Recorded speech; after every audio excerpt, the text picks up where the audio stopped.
opponents. That's where I disagreed with Charlie. It's an important healing moment. I forgive him. Hopefully forget the hate that he spewed. I'm actually somewhat speechless. Someone has committed a crime, it doesn't make them a criminal. If we can blend those things, that's kind of like blending the conservative liberal ideology.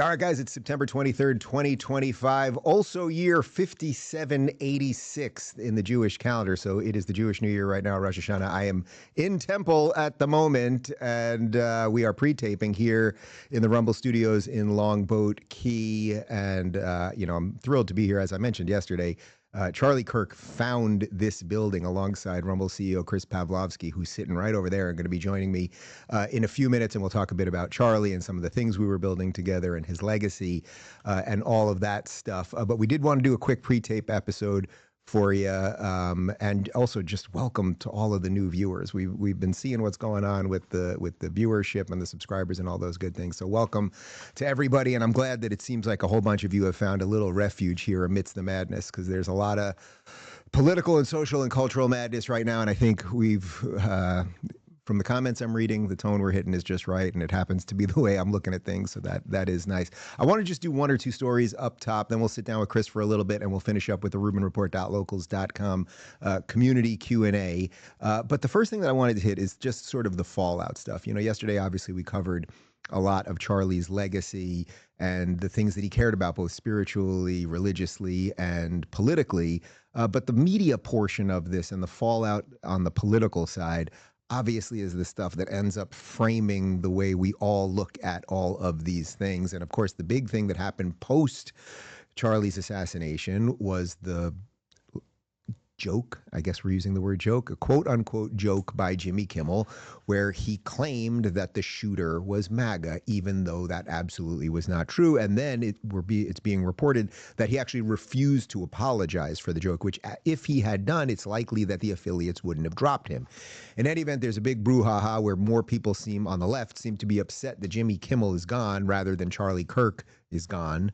Their gonings are quite different. But listen to this from Barack Obama. After years of complaining about cancel culture, the current administration has taken it to a new and dangerous level by routinely threatening regulatory action against media companies unless they muzzle or fire reporters and commentators it doesn't like.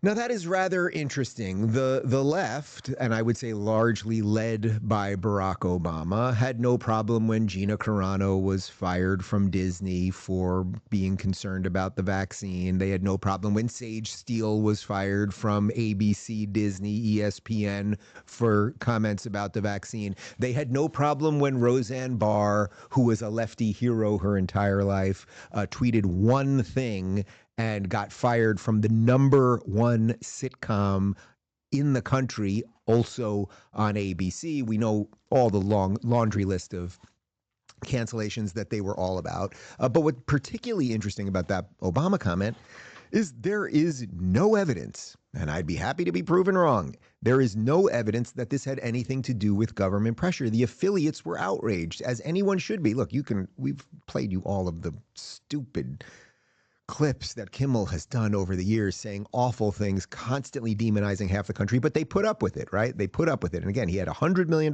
budget, making $16 million a year. That's an awful lot of change for a guy that was basically just doing what used to be late night was the idea of comedy that we could all kind of come around before we go to bed, and then you reset in the morning.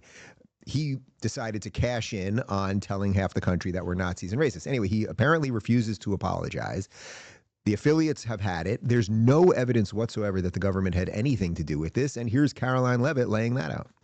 With all due respect to former President Obama, he has no idea what he's talking about. The decision to fire Jimmy Kimmel and to cancel his show came from executives at ABC. That has now been reported, and I can assure you it did not come from the White House, and there was no pressure given from the President of the United States. And how do I know that, Kayleigh? Because I was with the President of the United States when this news broke in the United Kingdom. We were enjoying the beautiful and spectacular state visit that was put forth by the royal family and the Prime Minister of the UK, Keir Starmer. And I actually brought this news to President Trump's attention. He had no idea this was happening. It was a decision that was made by ABC because Jimmy Kimmel chose to knowingly lie to his audience on his program about the death of a highly respected man when our country is in a state of mourning. Okay, so look, I happen to take Karoline Leavitt's word for it. That seemed pretty clear and concise and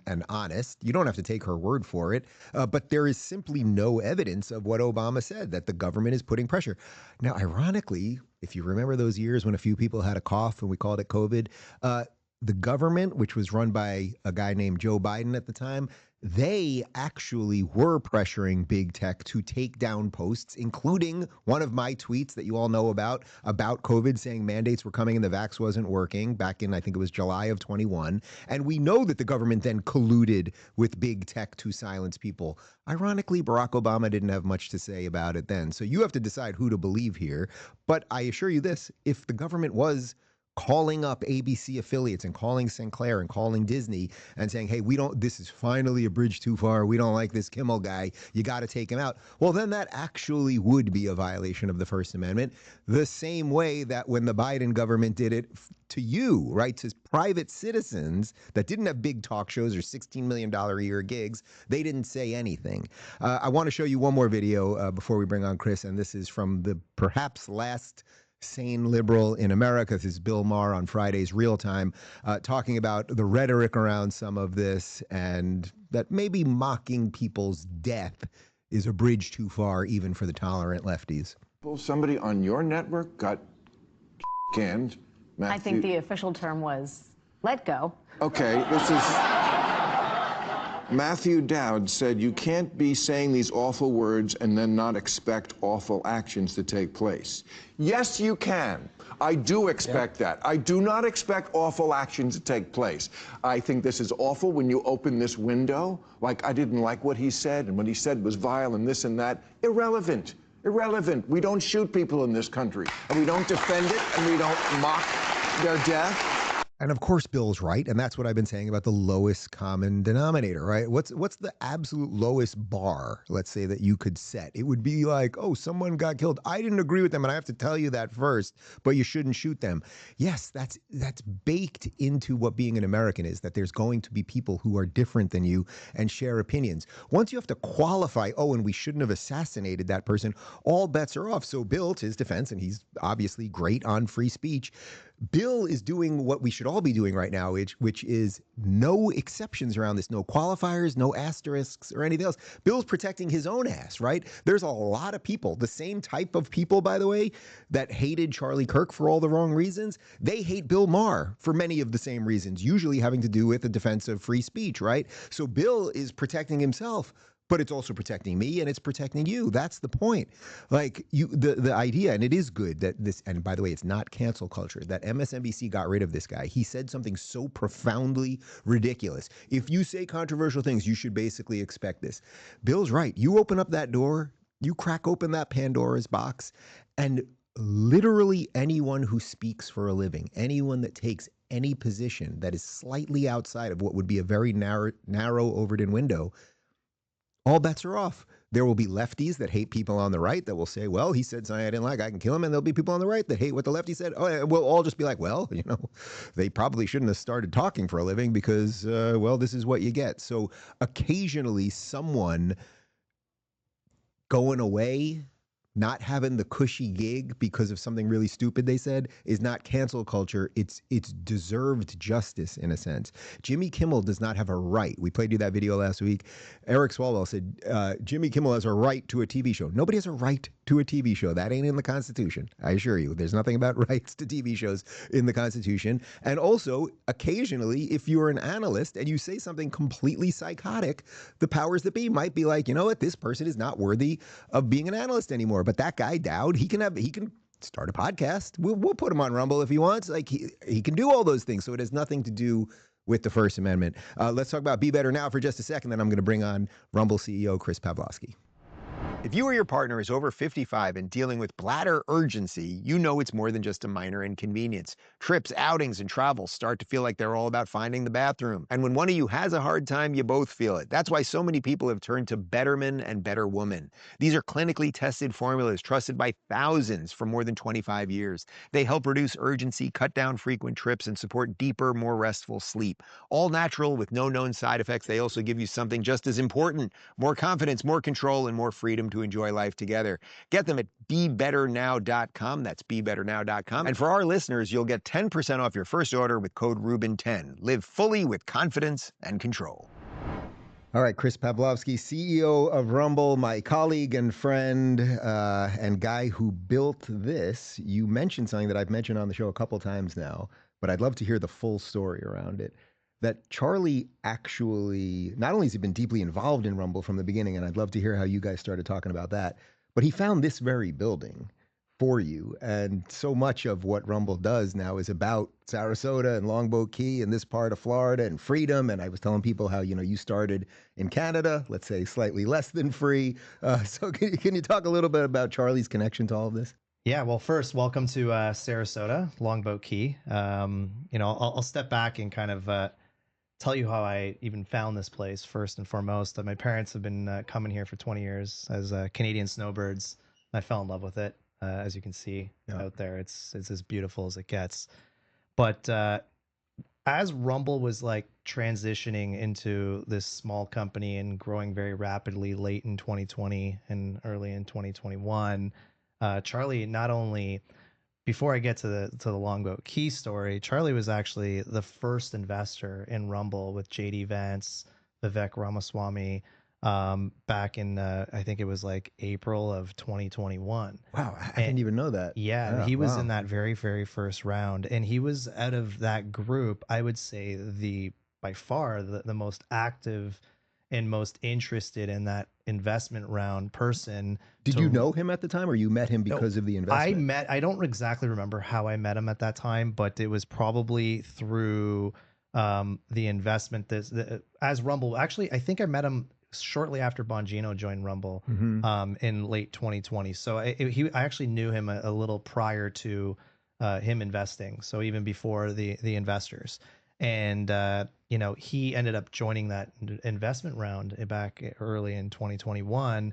But the most important part was that he was like the most active investor, the one that was most interested in helping Rumble and most interested in like freeing speech as much as possible, allowing everyone to be able to have dialogue. He was adamant about that, as we already know. But he was instrumental in the building blocks of Rumble and really pushing that forward and supporting me, supporting this company to get where it was. And then that kind of brings me to how we ended up here. Obviously, my parents were coming here, and I fell in love with this place, and I thought it was the right place. It just felt like Florida.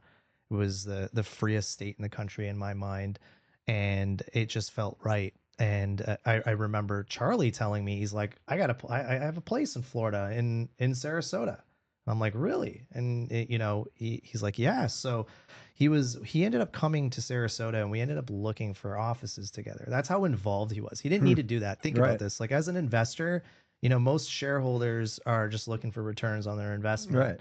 And Charlie wasn't that guy. In fact, I still think, Charlie held his shares as far as I remember. I don't know for sure, but I've had conversations with him where he told me he held his shares in the company and he never sold. So he wasn't about that return on investment like the other investors. He was in it for really helping Rumble. So we go around, we're looking at offices, we walk into this very building on this very floor, and we sit down in this like old boardroom. It was like it had to have been done in the 70s or the 80s. Right. I came here when it was pretty disrepair. Yeah, that's right. Yeah. And we got we had a reporter harass us when you were when you came Right. with us here. Yeah. So we walk into this boardroom and there's like tiles on the ground. The roof is falling apart. I think a hurricane just went through and it just really destroyed this building. And we're sitting in this like boardroom with these old chairs, this old wooden table, green carpets, and Charlie just looks around. And he's like, Chris, this is going to be the Rumble headquarters. This is going to be the free speech capital of the world. And I'm like, all right, we're going to do it. And I never looked back. We're now sitting in this studio in the building that Charlie helped pick.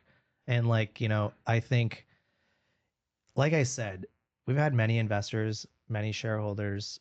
Charlie was one of the few that really did it for the purpose of forwarding free speech, the actual idea of like doing something great for America.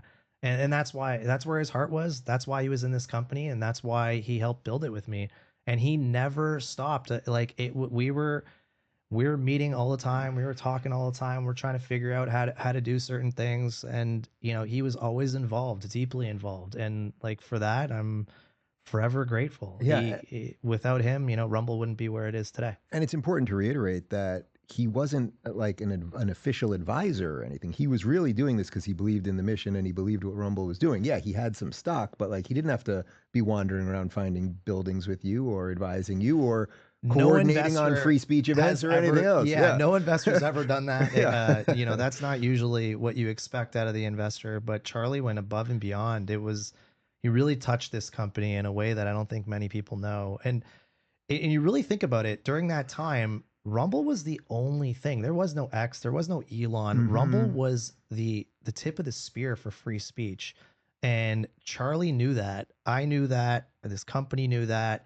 And we did something that no other company did at the time. And we stood up for that First Amendment like no other. What do you make of the state of free speech post what has happened to Charlie now? Because obviously we were at the memorial yesterday together. There was a lot of talk. I mean, I think every single speaker said something about his love of free speech. This company is the company lead. I think it's still the spear. I mean, X has helped a lot for a lot of reasons, but there's still a lot of confusion around the algorithm there and, are things being seen and all that kind of stuff. I mean, what do you make of the general state of free speech in a time when Charlie lost his life for it? And here we are defending it, basically through a tech stack.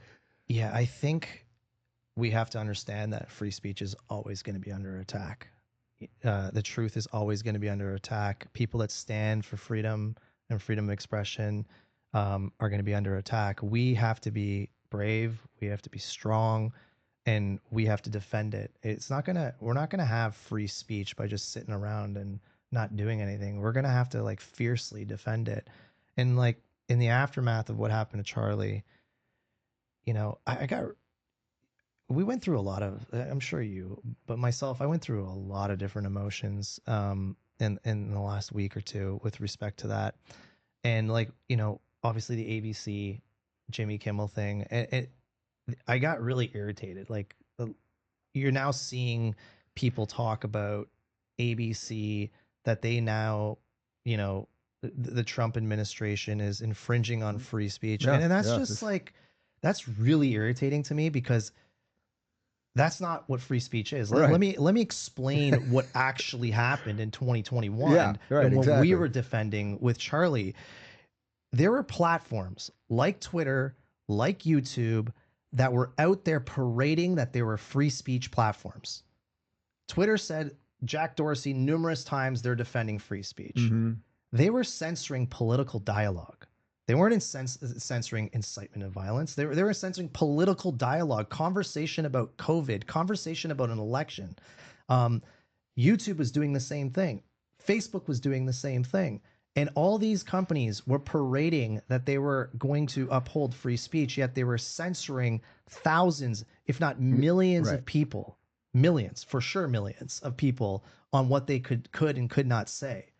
That's first, if you're going to parade that you're free speech, you're not free speech if you're doing that. Where were you when it Very, mattered? very simple. Yeah. But never in that moment was Fox News or CNN or any television show that's in the media, they always had the ability to change staff, always had the ability to, remove people, put other people in. And that's what ABC did. Right. His show's ratings were going down. They found this as an excuse to go possibly do it for that reason, or they did it for, what he said. I don't know. That's their internal, deliberations. But at the end of the day, they have they're exercising their free speech and their First Amendment rights by letting someone go on their freedom of association on their is also platform. A thing, yeah. Correct. So it's not even close to what happened in 2021 when you're deplatforming a president's communication to the public. There's a big difference between Facebook and YouTube, which are means of communication to the masses. Like, if you're not online to be able to communicate to your masses, you can't communicate to your constituents. That's like denying someone buying a cell phone to go call somebody. That's that's the way I look at that. But when you're talking about a media company like ABC, who literally like censors and does whatever they want because it's their free speech to exercise whatever they want to say, that's their First Amendment right. So it was really irritating to see like every Democrat come out and say this is a violation of free speech. Meanwhile, like Fox News was removing talent left and right from their network over the last 5 years. So was CNN. So was every other company out there that's like a media company. But all of a sudden now, when a media company changes talent, that's because they didn't like what he said or because his show ratings were going down. That's now an infringement of free speech. Did you see? No way. See the? There's a meme going around of what Jimmy Kimmel said when Roseanne was fired by ABC for one tweet, even though she was a hero of the left at the time. Now the left doesn't love her so much. But he basically was like, "You have a responsibility to say the right thing, and anyone can decide to hire you or fire you." It's hypocritical, right? Yeah. Like this is. I saw one with one that he did with Trump as well, and like it's just so hypocritical and it's so disingenuous. That's the part that bothers me. We actually here at Rumble, Charlie actually defended what the First Amendment really is here for and how it is to be used. And they're trying to conflate the idea of a media company changing staff to be an infringement of the First Amendment. No. It is exactly the exercising of the First Amendment to change your staff in your own entity. Every entity has its right to its own free speech, however they want to speak. And if ABC wants to speak with specific talent, they have that choice. Contrary to what Eric Swalwell said, no one has a right to a TV show. You have a right to speak freely, but not to a TV show. So I'm going to end this with the easiest question I can possibly ask you. Can Jimmy Kimmel open an account on Rumble and do his show there? He's welcome to open an account on Rumble and he can do his show there, but he has to stay within the terms of service, which is not incite violence. And that's what it's all about. Good to see you, my man. Thank you. Thanks for having me.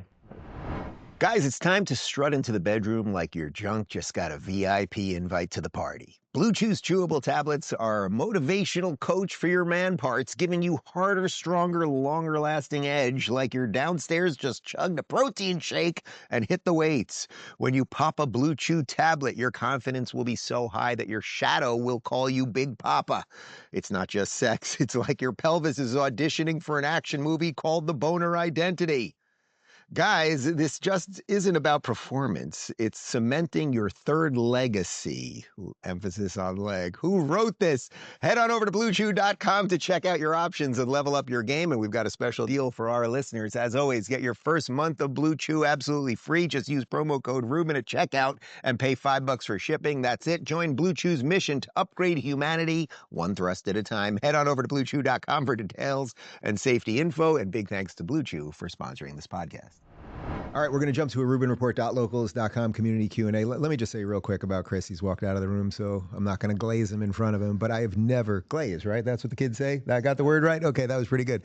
I've never met an executive doing all of this stuff, a tech executive or a media executive or anyone else, that has so consistently said what they are going to do and go ahead and do it. And as a matter of fact, yesterday when they were showing one of the retrospectives about Charlie's career and building Turning Point from the ground up, that's exactly what Chris did with this. It's why we ended up partnering with Locals, and I'm just very proud to be here, especially to the backdrop of knowing that Charlie found this building. So, all right, let's get to some community questions. Margaret says, what was the most meaningful thing to you during Charlie's memorial service that you feel comfortable sharing?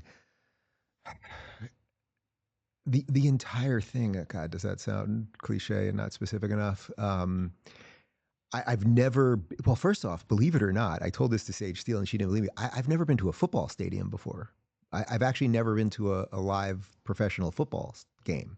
So it was the biggest stadium that I've ever been in. They said it's seated around 73,000, but they somehow were getting it close to about 100. And I'm telling you, on the way there, it was insane. It took what was a 5-mile ride, took us about 2.5 hours to get there. People literally holding babies in the freaking 95-degree Phoenix heat at 9 a.m., walking down the highway. It was just see the signs everywhere, the American flags everywhere. It felt like, in some sense, it was like an old school Trump rally that I'm sure many of you guys have been to. You've definitely seen the videos with all the American flags and all the joy and everything else. And then there was this clear religious revival piece to it as well. And then there's the other piece that Charlie was talking to young people. So there were a lot of really young people there too. There were just so many pieces to it. And then, sure, you see the cast of characters, right? So then there's the president and the vice president, and there's Elon right in front of me, and all, like, you see all these things, and then in some sense it starts feeling like the Muppet Show. Like, it's just like all these characters, but they're real people and they're right in front of you. But it was the feeling in the room. And even if you weren't there and you just watched it, I think you know what I'm talking about. There was an unbelievable feeling. As I said on the show yesterday, it just felt like everybody was like a centimeter away from crying the entire time. And then there were some laughs, and there were some prayers, and it was just everything at once. It was just unbelievably powerful. I hope that answer feels right to you, because it's the truth. Vic says, what advice would you give a Minnesota or Michigan resident who lives near the foreign enclaves who are fed up with the Muslim prayer sirens? So yes, they are doing in Minnesota now. There are parts of Minnesota, and I think they're doing it in Dearborn, Michigan, and probably some other places, where they are doing the Muslim call to prayer 5 times a day, loudspeakers, like you are in the Middle East. I mean, I hate to say this, but I think you should consider moving. There obviously is going to be more and more pushback on this stuff, but there's no reason to think it's going to stop anytime soon. And I can tell you, if I lived in an area where they were doing the Muslim call to prayer or any other just loud blaring thing, I hate loud music. There is nothing I hate more than when I'm at the beach and someone's blasting their music on their radio, right? Like, or their speaker, their Bluetooth, whatever. I cannot stand it. Like, get headphones like everyone else. Or the worst is when you're on a plane and somebody with their iPad just decides not to use their headphones. It's something about like sounds. I would tell you with the kids, like, I don't like electronic noise things. I like wooden things. And I just don't like a lot of extraneous sounds. So the idea that I have to hear someone else's prayer, keep it in your mosque, keep it in your place of worship. But they don't want to do that. And that kind of is the signal they are trying to send to the citizens who are non-Muslim to live like dhimmis. You listen to our prayer, but you think they would be tolerant of anyone else's? Of course they wouldn't. We all know that. I know it's not politically correct to say, but we all know it. I would say you probably have to move if it's coming to your area now. It's not going away anytime soon. However, there will be places that don't allow it. And even in New York City, Eric Adams, polling at 6%, Eric Adams, he even changed the law just in the last 6 months or so that they'd be able to do more calls to prayer, I think, on Friday afternoons public. It's just like, yeah, everyone sees what's happening here, guys. Olaf says, who was sitting near you at Charlie Kirk's memorial? Well, I was sitting next to Sage Steele and her brand new husband, who got disturbed on their honeymoon, unfortunately, by the news of Charlie. But I absolutely adore Sage. And then I was in the red section, was the section right up front. So it was everybody there. I mean, it was Elon and Bobby Kennedy and Tulsi and Dan Bongino. It was basically everyone that you saw speak except for Trump and JD. Obviously, we're in a box upstairs. But again, sometimes it feels like the Muppet Show to me. Like, even though I know a lot of these people and I'm in this thing in a very like sausage making way, you see these people and it's like, wow, like that Charlie. I don't know that anyone else could have done it. If they had taken me out, if they had taken pick an influencer, like this thing that happened yesterday, it wouldn't have been that. there was something very special about what Charlie did, and everyone acknowledged it, and it was just very meaningful to be there. Crafty Cat says, being able to unplug and downshift after a long day is important. What is a hobby you enjoy when you're not working, parenting, writing, and making the best tequila ever? Oh man, well you mentioned some of the things that I like to do. I mean, basketball to me is that is like my freedom outside of everything else. I play on Wednesday nights for 3 hours, 6 to 9 p.m., and we play on Sunday mornings, 3 hours from 9 to 12, and then sometimes I play on Tuesdays too, and it's no matter, we're just getting out of the summer heat here in Miami, and it can be 95 and humid as hell, and my clothes are stuck to me after as if I jumped in a pool, and it's disgusting and gross. And now over the summer where it's so hot and sweaty, we have about 10 basketballs on the side of the court because every 3 plays we have to switch the ball because the ball is soaking wet. I mean, it's just insane. But I just love that time. It is the one time throughout the day that I can get the politics out of my head. I can be completely present. Like I can do it with the kids too, but like the presentness, I can do that with them. But like for an extended period of time, just focus on just playing, like just something that I love outside of that. And then when I'm playing with the kids, I can do that kind of thing too. But like that, if you're asking me about a hobby specifically, that would be it. I just love it. And the fact that I fixed my knee. And by the way, I spoke to Dr. Striano this week, who is the doctor who did my stem cells. He just did stem cells for our guy, Joey, here, who hurt his back while we were playing basketball about 2 weeks ago. And the amount of you guys who have reached out to him to get all sorts of help, not only from knee and joint pain and shoulders, but there's all sorts of other applications for stem cells. So if you haven't looked him up yet and you're having any sorts of problems, he is just an unbelievable human being. Dr. Richie Striano. He's just a great guy, and he watches the show. So shout out, Doc. Let's see here. Brendan says, do you think Trump and Elon will work together once again? Yeah, I do. I think that handshake, that moment, they knew they were standing, that they were sitting right in the box where everyone could see them. So they did it. It was good. It was needed. Hopefully that is within the spirit that Charlie was talking about. Look, what divides Trump and Elon, maybe it's some stuff around budgets. Maybe it's some stuff around credits for Teslas or EVs or whatever. But it is not the thing that is dividing most of us from the wackadoodle leftists. That's the bridge that seems unable to be built. I just don't see how it's going to work. The thing that divides them, maybe if they both take a little bit of Charlie's spirit and bring that back together, that would be great. I hope it happens. That it was intentional. Very little that happens that you see on camera is not intentional. They knew they were on camera. They both did the right thing, and it was great to see. Eurasian says, any chance of adding other dates in Australia, and what's the meetup situation going to be, if any? So a bunch of people have asked, there's a bunch of other private events and things that I'm doing. So I don't know that we're going to add any other theaters than the ones that we have right now. We are doing meet and greets after the show. So if you're able to come to any of those shows, we will do the meet and greet after, and I'll give you the 2-second hug, which I know people like to extend into 3 to 5 seconds, but we got to keep it to 2. Although if you're a couple and usually the husband is willing to forego his 2 seconds, I'll give the 4-second hug. We got to keep it to that. And yes, we will probably add some things on the fly. And from what I'm told, the tour is selling extremely well. If you haven't bought your tickets yet and you are down under, daverubin.com/events. Guys, let's throw to Balance of Nature real quick, and we'll finish up with a couple other questions on the other side. If you're taking Balance of Nature, the smartest way to stay consistent is by becoming a preferred customer. That means your supplements are delivered automatically every 28 days, no remembering to reorder, no running out, no hassle. And here's the best part. Preferred customers always get the lowest price we offer with free shipping every single month. Your order just shows up at your door right when you need it. On top of that, you'll even get your own personal health coach at no extra cost. That's one-on-one support to help you stay on track, celebrate your wins, and keep moving forward towards your goals. So if you're ready to save money, stay consistent, and make your health routine effortless, becoming a preferred customer is the way to go. Just visit balanceofnature.com and sign up with code Rubin. All right, Jenny says, I wonder if you can be truly religious without belonging to a church, synagogue, etc. I would say yes, but wonder what you think. Boy, that's a great question. And to the backdrop of everything with Charlie and the memorial service the other day, I mean, I think the answer to that is in that individuals are different. I think the answer is yes. Can you live a truly religious, deeply spiritual life, practicing the traditions and knowing the texts and all of those things without going to a place of organized religion? I think the answer to that is obviously yes. I think it's probably a lot easier to do within some sort of place of worship for the community aspect, for the for the group aspect, to learn from other people and be able to teach other people and all of those things. That's why, as we're pre-taping this, because I'm in Temple for Rosh Hashanah, for the Jewish New Year, which is basically the second highest holiday of the year. Yom Kippur in about a week and a half is the holiest day of the year, the Day of Atonement. But we do see this revival, and it's also interesting right now. The amount of people that are now going back to church and at least thinking about things differently.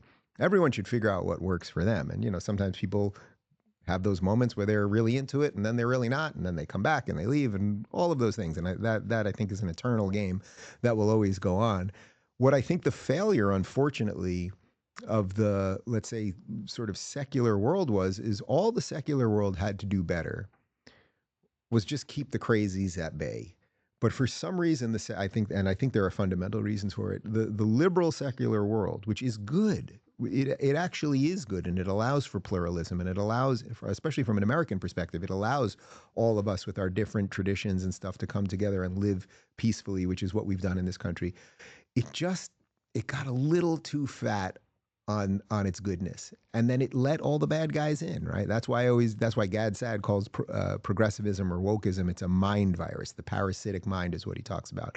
Or I've written about it, and I've likened it to the alien in the Alien movies. Like, it gets into the host and uses the host, and that's where you have to give them credit for what they have done. The secular liberal world, it is good, and we should understand that it is good. It can be the Enlightenment world is good. Yes, it can be framed through a religious prism, and that there was always a lot of debate. Sam Harris and Jordan Peterson had great debates for a couple of years over, did the Enlightenment just spring forth out of nowhere to give us Western values, basically, or was there a Judeo-Christian underpinning to that? I happen to agree with Jordan on that, but all the liberal secular world had to do was be a little bit better, but unfortunately it couldn't. It put tolerance too high in that hierarchy, and then it allowed a lot of intolerant things to come in, and now we're seeing the fruits of that.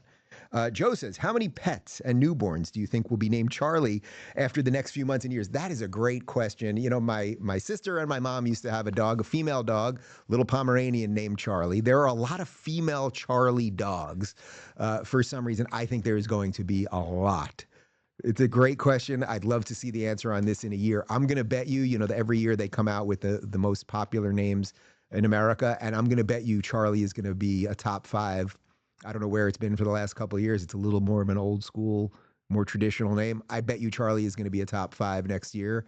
And I think tons of dogs and cats and lizards. There's going to be a lot of Charlies, but we'll keep track of that. That's a great question. Shecky Green says, why do you think Crescent News Network, CNN, clever, rehire midwits and perverts like Doughboy Stelter and Jeffrey Toobin? I bring this up a lot, and it's kind of funny if you think about it. So Stelter gets fired on CNN for basically being exposed as a liar when it comes to everything, right? I don't even feel like giving it the long list. Toobin literally exposed himself on a Zoom call to colleagues. Stelter then gets fired, and what does he do? He gets a job teaching journalism, the very thing he was fired for at Harvard, of course, at Harvard. Then they bring him back. Toobin, they kick him off for about a year. Then they bring him back on, and then I forget who the interviewer was that has to give him his entry, his welcome back interview, like, so where have you been? And he's like, I'm sorry, I masturbated on the Zoom call. Like, are there no other lawyers out there? Like, I don't even care about Jeffrey Toobin. I don't. He did what he did, but you could have found some other lawyer. What is so great about Jeffrey Toobin that you thought, okay, let's bring back the masturbating lawyer? It just seems crazy. And Stelter, he was in him, but they did the same thing with Don Lemon, and then they got rid of him again, I think. They get rid of these guys who are terrible, and then I think what they realize in a weird way, and this is what I would say is the perverse set of pressures in the mainstream media. They've done such a poor job of everything for so long that in some sense they just want people to talk about them. So Stelter, whether you liked him or not or whatever, obviously I didn't and thought he was terrible at his job. He gets fired, and then whoever they put on, unless they're going to be talked about more than Stelter, you kind of want to bring Stelter back, even if it is to be made fun of. So it's very weird, and that's why the online thing is so freeing, right? Because I'm going to fail or succeed based on you guys, and in essence, it's based on if I'm doing something valuable, the proof is in the pudding. and the numbers will increase, the watch times will increase, et cetera, et cetera. You guys will subscribe and all of those things. These guys, Stelter just sits in a chair, and whether he's doing something good or bad, in some sense, it doesn't matter. It's like, are they talking about Stelter? Okay, he's lying about everything, but they're talking about him. Keep him around. Oh, that guy whacked off in front of in front of Abby Phillip. Make it happen, people. Give him a gig. Hinkle says, if you have an audience Q&A in Australia, that's a good one. Will you be asking those who disagree with you to ask their questions first, like you and Charlie did? Yes, we will be doing audience Q&A. We're still figuring out exactly what we're going to do. I think I'm going to do a little bit of solo stuff up front. Then we're going to do like an abbreviated Rubin Report with some clips. Then I have some special guests coming on that will join me, Australian politicians and journalists and things of that nature. And then, yes, when we do the Q&A, we will always do that. I have tried always to do that.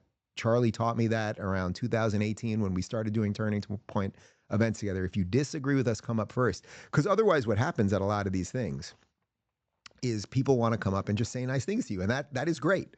Or they'll ask you to tell a story that they know already, or, whatever. And that's all lovely and wonderful. And it's nice to hear nice things. And it's nice when people like you and agree with you and all of those things. But that doesn't like enrich the evening in any way. But if someone can come up to the stage and say, hey, you said this, I think this, can we talk about it? That's much more valuable. So we have to figure out a mechanism for it. One of the other things that's gotten tricky over the years when people do Q&As, and you guys have, any of you who have been to live shows, you see this. When you hand someone in the audience a mic, a lot of times they kind of want to go for 5 minutes, and you got like 100 people behind them that want to get a question in. So we may do it, there are apps now, that's what we used on tour with Jordan. There are apps where people can basically scan a QR code and then they can submit the questions via app. But yes, we will go out of our way. If you disagree with us or you have a counterpoint of view, I will be happy to have those conversations. And that's the least I can do to honor Charlie. All right, I think we got one more. Rochelle says, what was your favorite Halloween candy when you were a young, trick or treater? It is the same one that in the ripe old age of 49 is basically the only candy that I will eat on Halloween, which is going to be the Reese's Peanut Butter Cup. I always loved them. And, on Halloween, you're going to get the little ones, not just the regular cup. You usually get those little bite-sized ones. I loved them when I was 8. I loved them when I was 20, and I love them at 49. I'm very excited for Halloween this year. I already know. I don't know if Justin and Luke are watching the show today, but they're going to be Ghostbusters. It's going to be a big Ghostbusters thing. We got a real Ghostbusters theme going throughout the house right now, and we're early in on Halloween. We're all decked out for Halloween. Anyway, that was a nice way to end the show. We didn't have to end the show with politics or anything else. Thank you for watching, everybody. We will be back in studio live on Thursday. Tomorrow we've got something at 11 a.m. for you. You'll find out when it airs. Back in studio live on Thursday. Thanks for watching. See you tomorrow.